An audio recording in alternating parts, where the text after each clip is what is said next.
Waymo is spreading like crazy. It is now in almost every major city in the United States and soon to be in a lot of other cities.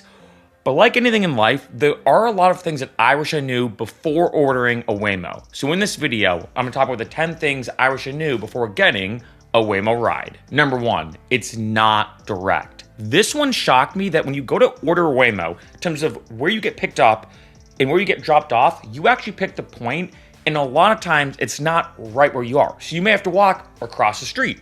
You may have to walk a block to then get in the Waymo and then to get dropped off, let's say a block away from your destination. A lot of times Waymo does not pick you up and drop you off at your exact addresses that you enter into on the app, which is unfortunate. I will say there is a feature in the app where you can minimize the walking time, saying to Waymo like, hey, please get me as close as possible, both pick up and drop off. I have a link listed below in the description to an entire tutorial I did about how to use the Waymo app and the features. But this is an unfortunate one. Like say you have a hard time walking. Like say for whatever reason, like say it's pouring out and you don't want to get wet. Like say you have a bunch of equipment with you and you don't have to like lug it across the street or lug it like an extra block because you expected to get dropped off right at your location. And I want to say this, that it's not like it's going to make you walk 20 minutes or 5 minutes. It's usually like, again, like across the street or one block away that you get picked up or dropped off, but it's still annoying nonetheless. Number 2, the seating situation. This one's a bit weird. So I took my first Waymo in June of 2024, and I did not expect this. I think a lot of you probably know this now with social media and everything. You have the entire car to yourself, first off. I did not expect that. I thought I was gonna get in, and there was gonna be a guy sitting in the front seat and like the driver's seat, not driving the car, but just kind of like watching it, and maybe has like a clipboard. No, you have the entire car to yourself. The car steers on its own and everything. It uses the windshield wipers on its own. It's pretty trippy. And I will say this, at the time of this video, I think with social media, a lot of people do understand you have the entire car to yourself. But if, like, say you're not expecting that, keep in mind it is a bit weird, right? It's very weird being in the Waymo for the first time. The second thing which is really interesting about the way the seating works is no one can sit in the driver's seat. So think of it very similar to an Uber or Lyft. You could have one person in shotgun, 3 people in the back. Number 3, surges. I don't get this one, I'm gonna be honest, but similar to an Uber or Lyft, on a Friday night or Saturday night when it's like say surging, like say it's an event, Waymos are more expensive. And I'm not gonna lie, I don't know why. It's kind of weird because with Uber and Lyft, it makes sense. Uber and Lyft goes to its drivers and says, hey, there's an event going on. It's a Friday night. A lot of people are ordering rides. So we're gonna incentivize you to go out and work, go out and drive, so you can make more money. So we're gonna charge more to the passengers. That to me makes perfectly logical sense. I think a lot of us are used to, in general, when it comes to taking an Uber or Lyft or rideshare, spending more money when it's a peak hour, like again, a Friday night, an event, whatever. But it's weird that with a Waymo, it's like there's not really any incentive to get the car because no one's driving it, right? It's a self-driving car. That's what a Waymo is. So this is something I don't understand, and this did shock me the first time I went to order a Waymo on, like, say, a Friday night. I'm like, wait a minute, why is it surging? Like, Uber and Lyft surges make sense. They want to incentivize drivers to get on the road because there's high demand, so they're going to pay the drivers more and they charge their passengers more, blah, blah, blah, blah. But with the Waymo, it's like, what? Number 4, music. So when it comes to taking a Waymo, playing music and everything is pretty seamless.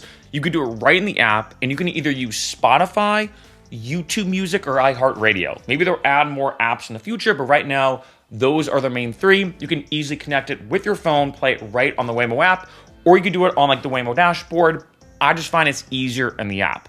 Another thing, which is awesome, is you can also EQ the Waymo, meaning you can adjust how loud you want the bass to be, and you can even adjust the sub bass. So for me, being someone big into EDM, also in case you didn't know, I'm an electronic musician. So if you do want to play any of my own music, I have it listed below in the description. I know, some shameless self-promotion, but I figured why not if you want to check out my Spotify. But anyway, what you can do right on the Waymo app is, like, say, connect your Spotify, which I think was what most people I think would pretty much prefer Spotify usually.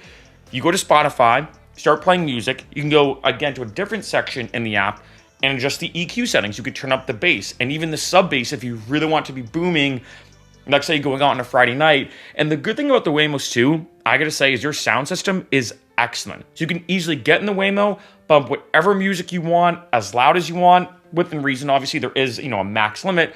but it can get pretty loud, and you can also crank up the bass. Number 5, the length. This one isn't probably too surprising, but it is definitely something I have to mention. And like say you are in a rush, that Waymos, I'm gonna say pretty much 100% of the time are gonna take longer to get there than like say an Uber, a Lyft, or a human driver, mainly for 2 reasons. One, Waymo drives incredibly safe. Like very, very safe. Picture the most passive, casual, easy driver. I do bet there's probably some algorithm where maybe they have to be a bit more aggressive in some situations, but in general, Waymos drive too safe. I hate to say it, almost annoyingly safe sometimes. There's been some times where I've been here in LA, taking a ride that should take 30, 35 minutes, and it takes close to an hour. I'm not exaggerating.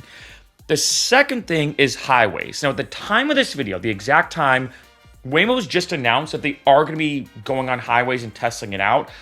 But in a lot of places, they kind of wait a little bit. They're like, okay, let's map out the main roads first, in terms of like the back roads, basically, because it's a lot safer. Of course, safety is important. Then maybe we'll tackle highways next. So maybe in a few years, with highways becoming more of a thing with Waymos, maybe the trips will take a little bit shorter. But in general, just even with the safe driving, because as you can imagine, even when Waymos do go on the highway, they still drive incredibly safe. So keep in mind, your trip that you're taking in a Waymo can sometimes be like painstakingly longer than you'd expect. Number 6, recording. So when you're in a Waymo, in case you didn't know, they can see everything that you are doing and they are recording you. So there's been obviously numerous cases of like say people try to squeeze, like so you have 5 people with you, and like I said earlier, no one can sit in the driver's seat. You put 1 person in shotgun and try to squeeze 4 in the back, they will see you, and what happens is they can see everything that you're doing. They can also control the Waymo car. So they might even, when this happens, pull you over and say, hey, sorry, this is Tom from Waymo support. We see this 4 people in the back. We're pulling the car over and ending the ride. That's not allowed. So what happens is visually they can see everything that you're doing. But when it comes to audio, they mute the microphone. According to Waymo, and again, I feel mixed about if I trust this or not, but according to Waymo, they don't record your audio. But if they need to talk to you, they can unmute it. So keep in mind, it's a virtual kind of conversation. There's been times where, let's say, I'm with friends, someone didn't put on their seatbelt in the back, and we're in the Waymo, and then we hear, boom, this kind of like noise, and we hear like, hey, just letting you know, this is Mike with the Waymo support staff. We noticed the guy in the back wearing the white shirt doesn't have a seatbelt on. Can you just have him put on a seatbelt? So keep in mind, they are watching you at all times. Number 7, safety. This is one that is probably not surprising, but doesn't feel like it when you're in the Waymo. It's almost like logic versus emotion, that right now it's been shown in general that Waymos have less traffic violations. They're way safer to be in when it comes to reducing the amount of accidents. And 3, when an accident does happen, there are less injuries related to those accidents. Basically, in general, right now, it is way safer to be in a Waymo or have a self-driving car than a human. And I think in a lot of ways, this probably isn't surprising to a lot of people when I mention it, because they're like, yeah, that makes sense. It's technology. It's a self-driving car, blah, blah, blah. But I got to be honest. Again, when you initially take that Waymo, it doesn't feel like it. Again, you're like, logically, I know this thing's safe, but you kind of feel like your whole life is in the hands, literally and figuratively, I guess, or whatever, of this Waymo vehicle and everything. But it is a situation now that they are safer. That being said, they're not perfect. There's been cases, Waymo ran over a cat named Kit Kat, unfortunately killed it. There's been even talk of, at the time of this video, this has not happened yet, but even some of the Waymo executives have said, yeah, look, we're preparing for the first death related to a Waymo ride. So things are not perfectly safe. Definitely not perfectly safe. There's been also cases of people like kind of hijacking the Waymo algorithm by like stopping the car and trying to like interact with people inside. So again, things are not 100% safe, but when you look at the meta-analysis, when you look at everything in the big picture, it is way safer to be in a Waymo than having a human driver. Number 8, getting in. So here's the way it works when it comes to actually getting in the Waymo. After you order it, the Waymo's gonna come to you, and I wanna stress this point. Every Waymo car looks the same. So when it comes to, let's say, an Uber or Lyft, you're like, okay, is it a red Prius or a black Honda Civic or whatever? With Waymos, they all look the same. So make sure you double check on the license plate. Once it gets to you, you can track it on the app again, very similar to an Uber or Lyft, and you unlock it with your phone. There is a feature on the app as well where it automatically unlocks via Bluetooth, but for your first time, it's probably easier for you to wait for the car to get there, double check the license plate, then you unlock it. Once you unlock it and get in, it will kind of give you like a noise and it says your name. So like, hey, welcome, Mark. How are you? Or something like that. It's kind of like an automated message. That way you know you're definitely in the right Waymo. And then at that point, all you do is hit start ride and you're good to go. Number 9, the radius. So as Waymo's expanding to a lot of different cities, keep in mind in your particular city, you might have some limitations because when Waymo starts in a city, it doesn't go everywhere. It's not like an Uber or Lyft where you could pretty much get a ride across the country, basically. When it comes to Waymo, initially, when it starts off in a city, it's usually just in a given radius. And you have to be able to be picked up and dropped off in that radius. So for example, here in Los Angeles, when it first came out, it was really only on like the west side, like Santa Monica. So for example, if like say I want to go from Playa del Rey to Santa Monica, I could not order it because even though I could be dropped off in the radius, I could not be picked up. Now the radius has expanded. So they are constantly trying to make things bigger and bigger. Like right now, at the time of this video in LA, you can go from like the end of Playa del Rey all the way up to like Silver Lake. It's probably like the furthest distance you could go. So it's pretty far. And I'd say the radius is pretty big now in LA, but it doesn't include Manhattan Beach. It doesn't include El Segundo. It doesn't include Hermosa Beach, etc., etc. So keep that in mind that when it comes to your city, like say they just revealed Waymo. And I know right now it's kind of this viral thing where it's being expanded everywhere. I mean, the list of cities now is crazy. And so a lot of people are getting excited, being like, oh man, I can't take this Waymo. I really want to try it. But then there could be a good possibility. If you're not in like the heart or the proper area of your city, like say if you're on the outskirts, you might not be able to order a Waymo. And like I said, when it comes to that radius, you have to be able to be picked up and dropped off within that radius. And last, but definitely not least, number 10, the cost. This one is pretty surprising, or maybe not, again, depending on how you look at it. It is getting significantly cheaper to get a Waymo. When I first took one, like I said, in June of 2024, Waymo was always more expensive than Ubers and Lyfts. And let's be honest, when most people get a rideshare, what do? You pull up Uber, you pull up Lyft, whichever one's cheaper, looks like that.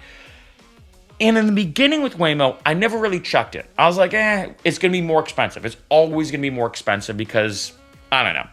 Now, though, it's becoming less and less the case. I'd say it's almost now a 50-50 shot. About half the time Waymo's cheaper, half the time Uber and Lyft is cheaper. And I wouldn't be surprised as time goes on that Waymo almost becomes now always cheaper. And also this, it is unfortunate to say, it's kind of like the definition of cognitive dissonance because I used to drive for Uber and Lyft. And I'm also human, as weird as that is to say, where it's like, I'd rather almost support human drivers who are trying to make ends meet, to put food on the table and everything. It's like, and Uber and Lyft has done amazing, creating millions of jobs for people, but it is unfortunate seeing that Waymo's now taking up a lot of the work, right? There's millions, literally millions of Waymo rides happening now every month, and it's not stopping. And then when you look at what's going on in the economy right now with things just not going the best, to a lot of people, they're saying, hey, whatever the cheapest option is, I'm taking that. And Waymo's getting significantly cheaper. I've also noticed, and this could maybe just be here in LA, it could maybe be just, as time goes on, maybe it will change. I've also noticed that, which is interesting, the longer the ride, the more likely Waymo is to be cheaper. Like if I have to go 5 or 10 minutes down the road, almost always, maybe not almost always, I'd say maybe like 75% of the time, Uber and Lyft is typically going to be cheaper. But if I have to do like a 20 or 30 minute ride, like a decent ride at 20, 30 minutes, Waymo's becoming significantly cheaper. And at the point, it's at the point now almost where a lot of times I just assume Waymo's going to be cheaper because now it almost always is, especially for longer rides.